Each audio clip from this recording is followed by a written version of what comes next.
Hello friends, welcome back to our channel. இந்த வீடியோல நம்ம என்ன பார்க்க போறோம்னு பார்த்தோம்னா ஜூன் 2 and 3 கான கரண்ட் அஃபேர்ஸ். ஃபர்ஸ்ட் ஒன் பார்த்தோம்னா உச்சநீதிமன்ற வரலாற்றில் மூத்த வழக்கறிஞராக பணியாற்றி நேரடியாக உச்சநீதிமன்ற நீதிபதியாக நியமிக்கப்படும் இரண்டாவது பெண் என்ற பெருமையும் தமிழகத்தை சேர்ந்த முதல் பெண் என்ற பெருமையும் பெற்றவர் யார் அப்படின்னா வி மோகனா அப்படின்றவங்க தான் உச்சநீதிமன்ற வரலாற்றிலேயே ஒரு மூத்த வழக்கறிஞராக பணியாற்றி நேரடியாக உச்சநீதிமன்ற நீதிபதியாக நியமிக்கப்படுறாங்க.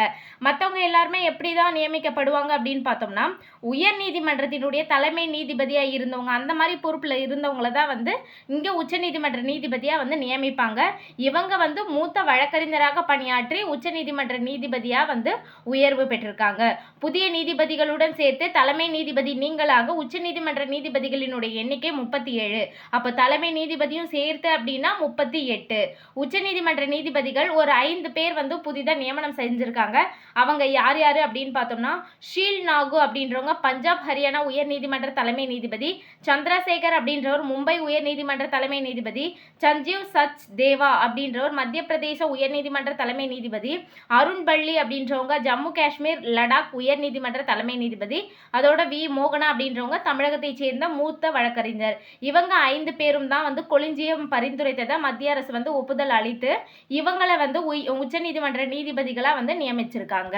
அடுத்து பார்த்தோம்னா மத்திய அரசின் கல்வி உரிமை சட்டத்தின் கீழ் தனியார் பள்ளிகளில் பட்டியலின மற்றும் பழங்குடியின மாணவர்களுக்கும் பொருளாதாரத்தில் பின்தங்கிய மாணவர்களுக்கும் எத்தனை சதவீத இடஒதுக்கீட்டின் கீழ் பள்ளிகளில் சேர்க்கை வழங்கப்படுகிறது அப்படின்னு பார்த்தோம்னா 25% இடஒதுக்கீட்டின் கீழே தான் பள்ளிகளில் சேர்க்கை வழங்கப்படுகிறது. யாருக்கு அப்படின்னு பார்த்தோம்னா பட்டியலின மற்றும் பழங்குடியின மாணவர்களுக்கும் பொருளாதாரத்தில் பின்தங்கிய மாணவர்களுக்கும். மத்திய அரசினுடைய கல்வி உரிமை சட்டத்தின் கீழே எந்த பள்ளியில முக்கியமா அப்படின்னு பார்த்தோம்னா தனியார் பள்ளிகள்ல. இந்த நியூஸை ஏன் பார்க்குறோம் அப்படின்னு பார்த்தோம்னா பொருளாதார ரீதியில் பின்தங்கிய குழந்தைகளின் பெற்றோருக்கு ஆண்டு வருமானம் ரூபாய் 2 லட்சம் வருமானம் தான் உச்சவரம்பு அப்படின்ட்டு நிர்ணயிச்சிருக்காங்க. அதே மாதிரி பட்டியலின மற்றும் பழங்குடியின மாணவர்களினுடைய பெற்றோர்களுக்கு ஆண்டு வருமானம் உச்சவரம்பு எவ்வளோ அப்படின்றத நிர்ணயிக்கணும் அப்படின்ட்டு கேட்டிருக்காங்க. அடுத்து 16 வயதில் எவரெஸ்ட் சிகரத்தை அடைந்த இளம்பெண் என்ற சாதனையை படைத்தவர் யார்?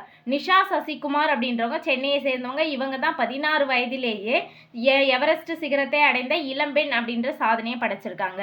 அடுத்து ஜல்ஜீவன் மிஷன் 2.0 திட்டம் எந்த ஆண்டு வரை நீட்டிக்கப்பட்டுள்ளது? 2028ஆம் ஆண்டு வரை நீட்டிக்கப்பட்டுள்ளது. இத்திட்டம் முதற்கட்டமாக 2019 முதல் 2024 வரை செயல்படுத்தப்பட்டது. இந்த திட்டம் பார்த்தோம்னா 2019 ஆகஸ்ட் 15 பிரதமர் நரேந்திர மோடி அவர்களால் அறிமுகப்படுத்தப்பட்ட ஒரு திட்டம். இது எதற்காக அப்படின்னு பார்த்தோம்னா கிராமப்புறம் அதாவது நகர்ப்புறம் எல்லா வீடுகளுக்கும் ஒரு பாதுகாப்பான குடிநீர் இணைப்பை வழங்குறதுக்கான ஒரு திட்டம் தான்.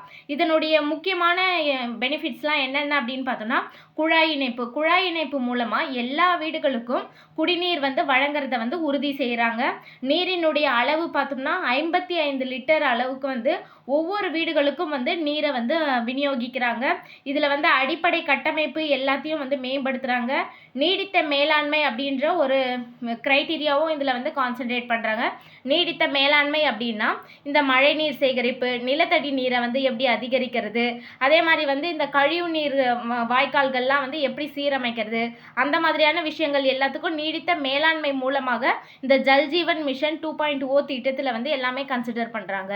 அடுத்து பார்த்தோம்னா எந்த மாநிலத்தில் 3 நாட்களுக்கு பிரிக்ஸ் அமைப்பின் பேரிடர் அபாய குறைப்பு குழுவின் 2வது தொழில்நுட்ப கூட்டம் நடைபெற்றது? ஒடிசா மாநிலம் புரி அப்படின்ற பிளேஸ்ல தான் 3 நாட்களுக்கு பிரிக்ஸ் அமைப்பினுடைய பேரிடர் அபாய குறைப்பு குழுவினுடைய 2வது தொழில்நுட்ப கூட்டம் நடைபெற்றது. பேரிடர் மேலாண்மை மற்றும் முன்னறிவிப்பு அமைப்புகள் ஆகியவற்றில் உலக அளவில் அங்கீகரிக்கப்பட்ட சாதனைகளை ஒடிசா கொண்டிருக்கு. அதனால தான் இந்த கான்ஃபரன்ஸ் நடத்துறதுக்கு ஒடிசாவை தேர்ந்தெடுத்திருக்காங்க.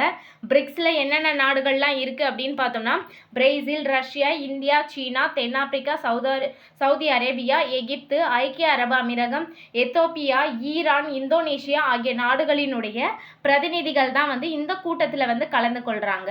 ஓகே ஃப்ரெண்ட்ஸ், இந்த வீடியோ உங்களுக்கு பிடிச்சிருந்தா லைக் பண்ணுங்க, உங்க ஃப்ரெண்ட்ஸ்க்கும் ஷேர் பண்ணுங்க, மறக்காம சப்ஸ்கிரைப் பண்ணுங்க. தேங்க்ஸ் ஃபார் வாட்சிங்.